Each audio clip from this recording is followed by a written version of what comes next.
नमस्कार मित्रांनो, बरेच दिवस झाले 12 ज्योतिर्लिंग करायची इच्छा होती आणि ते आज पूर्ण होणार होते। संध्याकाळचे 1:30 वाजले होते आणि प्रशांत आणि आकाश घरी आले आणि गाडीची सगळी सामान भरता 2 वाजले आणि सगळ्यांना घरच्यांना बाय बाय केला। कारण की बरेच दिवस बाहेर जाणार होतो त्यामुळे थोडंसं वाईट वाटत होतं घरच्यांना सुद्धा, आईला सुद्धा बाय बाय केलं आणि नंतर जे हर बम बम बोलायचं नाव घेतलं आणि ते निघालो योगेश फसल्यानंतर योगेशने बऱ्याच बॅगा आणल्या, त्या बॅगा काही खाल्या गेल्या। योगेशचं मन भरून आलं होतं बायकोला बघता आणि नंतर आम्ही डायरेक्ट जाऊन पोहोचलो ते भीमाशंकरला 5:08 पोहोचलो। कारण की 5 वाजता या ठिकाणी आरती होणार होती।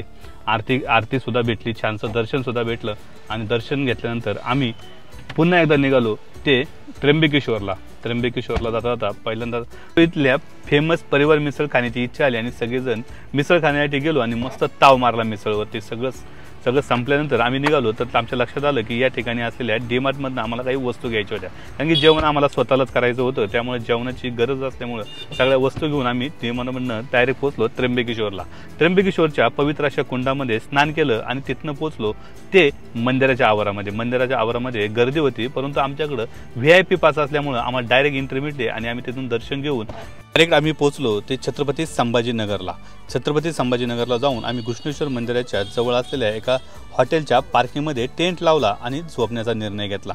आज पहिलाच दिवस होता त्यामुळे मस्तपैकी झोप लागणार होती आणि आजचा दिवसातला हा ब्लॉग इथे संपवला। फुल व्हिडिओ पाहण्यासाठी आपल्या YouTube चॅनलला भेट द्यायला विसरू नका।